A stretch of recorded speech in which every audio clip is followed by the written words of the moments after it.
Hey, I'm Vince Meserko.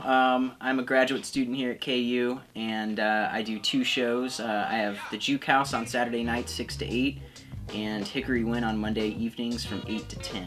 Good evening, everybody. Welcome to Hickory. My name is Vince, and this is your source every Monday evening for the finest in classic country, folk, and Americana music. Got a great show lined up for tonight, and I've got tickets to give away to go. I first joined KJHK a long time ago. Back in 2005, I was a sophomore at KU, and I started out on the live event staff, and then I started doing a show at 8 o'clock in the morning on Sunday morning, so I get the church-going crowd with my show, and I did that for a couple semesters, and then took over doing the blues show. At the time was called Bluesology, and I changed it, kind of expanded the genre a little bit, and started doing the Jookhouse and Hickory Wind, and I've been doing two shows now for a few years, and I'll be finishing up in May. I mean, I had such a love of music at coming in as a sophomore, and I thought it would be really difficult to do a DJ shift. Like, I thought there was some like mythology built around the station, and I was like not cool enough to be a part of it. So I started out, I got my a little bit of experience just being around the station doing live event staff, and my tastes have really remained fairly consistent. I mean, I think they've broadened a little bit, but the blues stuff and the old country stuff that I listened to 10 years ago, I still listen to now, so it's done nothing but help me have a greater appreciation for those genres doing these shows.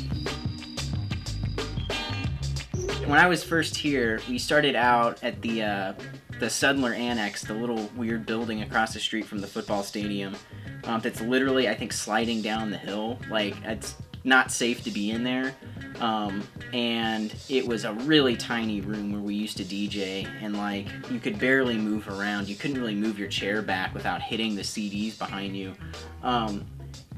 That said, it was kind of a crappy setup, but there was something about the charm of that place that I really miss. It had this homespun quality to it. It was rickety. The door probably didn't lock like it was supposed to. Like, it was not safe or handicap accessible. But there was something about that place that I miss. And I'm sure if I walked in there, I'd get weirdly nostalgic about it.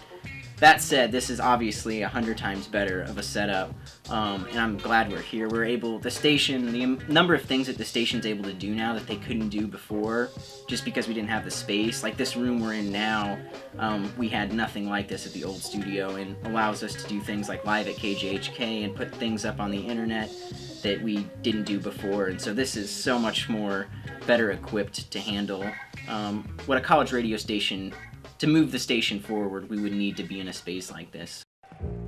The best memory at KJHK that I've had was at the Folk Alliance conference last year, getting the chance to meet David Amram, who's a jazz musician in his mid-80s now, musical collaborator with Jack Kerouac. Yeah, just so cool talking to this guy and exchanging emails and he gave me his number, and he said if I wanted to talk to him, to give him a call. Like, that's something I'll never forget. I think KJHK's role, is an evolving one for sure. I think it's not as essential as a resource for local music the same way it was 15 or 20 years ago, I don't think.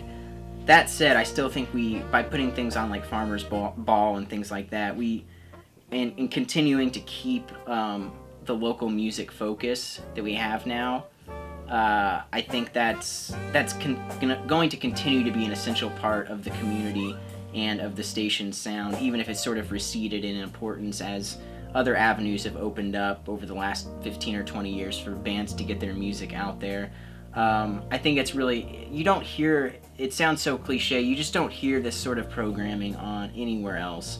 I would never get to do a show like this. Maybe some other public radio stations would allow me the chance to do this, but to have basically complete freedom from advertising influence or any sort of, other than FCC regulations, no governing body peering over my shoulder and checking my playlists or anything like that. And the listeners know that, and they respect that, and that's not going to go away no matter what. Yeah, I think there's always going to be a place for radio. It's going to change and evolve, and we're changing and evolving with it, but it's essential to the community that there's a place like this where people can tune in and drink bourbon on their front porch and listen to good music. And so I think that the role in the community is not going to go away. People are desperate for music and desperate for content that's free of the stain of oversight that is going to compromise the music that's played. And this is a place where we have relative freedom to do what we want. So it's an essential role. Essential. I would say this is such an incredible opportunity for you, regardless of your major, to get, and you're not going to get monetary compensation for it, but the experience you can get. We've had so many great people go through this station and go on to bigger and better things. The experience that you would have, editing video, shooting video, radio experience, news, arts and culture experience. This is just an incredible chance for anybody that would be interested in any of those professions to work with, get to learn it on their own. And the station's always been good about mentoring people and showing them the ropes when they're not familiar. So just to take advantage of all this. So I would say, don't be scared to volunteer, to help out with any of the staffs, and then you can work your way into a DJ shift really easily. So don't be intimidated like I was when I first got here. There's no one shutting anyone out.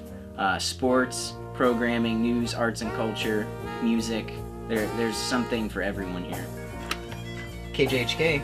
I'm like genuinely moved and inspired and humbled by the number of people that listen to my shows. And I like I said, I didn't realize really, oftentimes I think I'm just broadcasting to nobody out there, but the amount of response I've received just in the last year has been overwhelming.